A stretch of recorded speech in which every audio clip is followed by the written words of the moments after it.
شہرت کا بخار۔ خالق کائنات کی پراسرار اور حسین ترین کائنات اور تخلیقات کا مطالعہ کریں تو حسن ترتیب کے ساتھ حیران کن تنوع ویرائٹی نظر آتی ہے۔ یہ تنوع ہمیں ہر جگہ پر نظر آتا ہے۔ آپ چرند، پرند، آبی مخلوق، زمینی مخلوق کا مشاہدہ کریں یا مشت غبار حضرت انسان کا، آپ کو حیران کن ویرائٹی نظر آئے گی، ہر چیز دوسری سے مختلف۔ اس تنوع میں خوبصورتی اور ترتیب کا پوری طرح خیال رکھا گیا ہے۔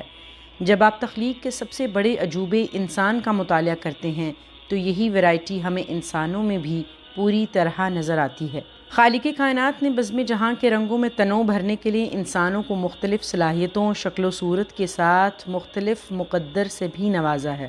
یہی ٹیلنٹ اور مقدر ہمیں نسل انسانی کے عروج و زوال تاریخ کے اوراق میں نظر آتا ہے۔ حضرت انسان کا مطالعہ میرا فیورٹ ترین مشغلہ ہے، کیونکہ میں تصوف، فقر اور عشق الہی کا طالب علم ہوں۔ اس لیے حق تعالیٰ کی ہر تخلیق دیکھ کر میں اشش کر اٹھتا ہوں۔ اس پتلہ خاکی کا جب بھی مطالعہ کرتا ہوں تو سر خالق کے آگے سجدے میں جھک جاتا ہے۔ روز اول سے آج تک اربوں انسان اس گلشن خارزار میں اپنے وقت پر آئے، اپنی صلاحیتوں اور مقدر کا مظاہرہ کر کے ماضی کا حصہ بنتے چلے گئے۔ دنیا کی سٹیج پر جو بھی آیا اپنے ٹیلنٹ، مقدر کا رنگ چھوڑ گیا۔ انسانوں کے اس ہجوم میں زیادہ تر افزائش نسل کو بڑھانے کا ہی موجب بنے۔ خاموشی سے اس جہان رنگ و بو میں آئے اور خاموشی سے ہی فنا کی وادی میں اتر گئے۔ لیکن ہر دور میں ایسے انسان بھی اس دھرتی پر آئے جو دوسروں سے مختلف صلاحیتوں اور مقدر کے مالک تھے۔ ان میں کچھ ایسے بھی تھے جو کرشماتی، طلسماتی شخصیت کے مالک تھے۔ جتنا عرصہ بھی طلسماتی انسان اس دھرتی پر موجود رہے، ایک ہنگامہ، زلزلہ سا برپا رہا۔ یہ وہ لوگ تھے جو گمنام علاقوں میں پیدا ہوئے لیکن اپنی خداداد صلاحیتوں کے بلبوتے پر پورے جہاں کو متاثر کر گئے۔ یہ وہ لوگ تھے جن پر مقدر کی دیوی شہرت کی دیوی کے ساتھ جلوہ گر تھی۔ تقدیر اور صلاحیت کے ساتھ تاریخ میں جب بھی شہرت کا ملاپ ہوا تو اہل دنیا نے عجوبہ روزگار انسانوں کو اپنی جاگتی آنکھوں سے دیکھا۔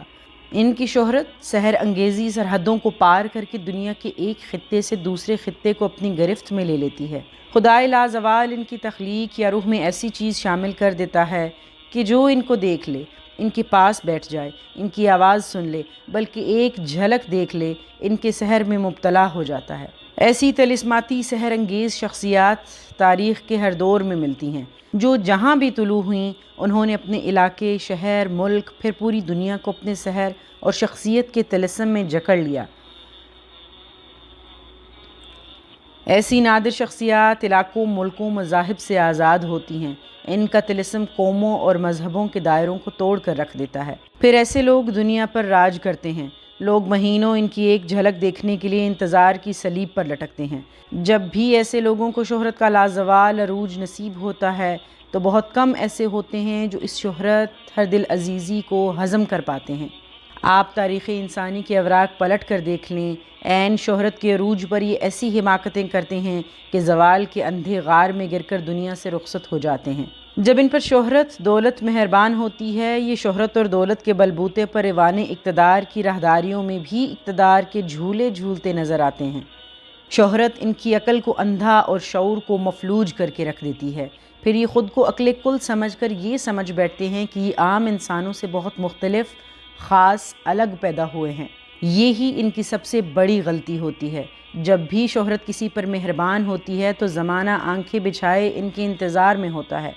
یہ جس کو اشارہ کرے وہ ان کا گرویدہ ہو کر غلام بنا نظر آتا ہے۔ شہرت کی اس دیوی کو کوئی ہضم کرتا نظر آتا ہے، ورنہ شہرت آسمان سے ذلت کی پستیوں میں گرا دیتی ہے۔ ایسا ہی شہرت یافتہ کردار پچھلے کئی سالوں سے پاکستان کے افق پر چمک رہا تھا۔ ڈاکٹر عامر لیاقت۔ جس دن سے عامر لیاقت نے شوبز کی دنیا میں قدم رکھا، ہر گزرتے دن کے ساتھ ترقی، کامیابی کے زینے چڑھتا چلا گیا۔ پاکستان کے میڈیا میں جو شہرت، کامیابی ڈاکٹر عامر لیاقت کو نصیب ہوئی، اس کا کوئی صرف خواب ہی دیکھ سکتا ہے۔ عامر صاحب صلاحیتوں سے مالا مال پرسنالٹی، پرائیویٹ چینل پر عالم آن لائن کے نام سے پروگرام شروع کیا۔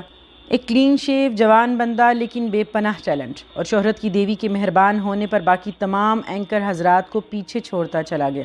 پھر شہرت کے آسمان پر صرف ایک نام تھا، وہ تھا ڈاکٹر عامر لیاقت۔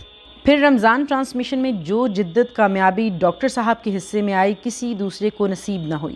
رمضان ٹرانسمیشن کے ذریعے ڈاکٹر صاحب پاکستان بلکہ دنیا بھر میں جہاں جہاں اردو زبان بولی جاتی تھی وہاں سب سے فیورٹ اینکر تھے۔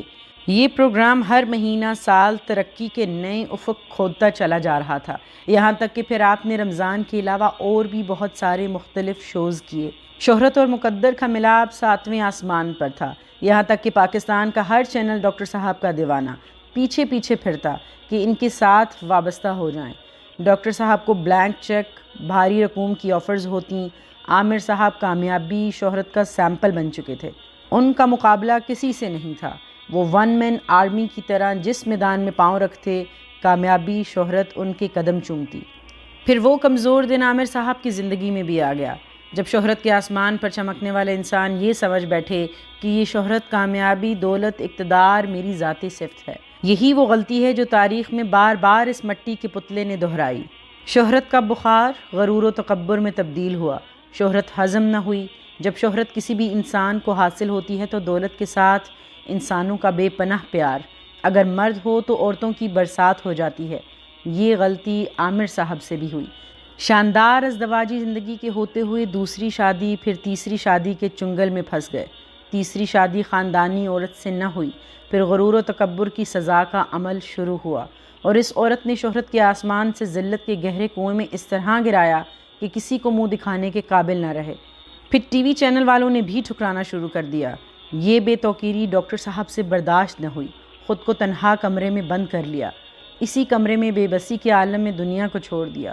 شہرت کے عروج کو اگر کسی نے ہضم کیا تو یہ اولیاء اللہ ہیں جو مرجع خلائق، لاکھوں دلوں کی دھڑکن ہوتے ہیں، لیکن یہ متکبر نہیں، عاجزی کی چادر اوڑھ کر خدمت خلق کے مشن میں زندگی گزار دیتے ہیں۔ یہی عاجزی اور خدمت خلق ان کو شہرت دوام عطا کر دیتی ہے۔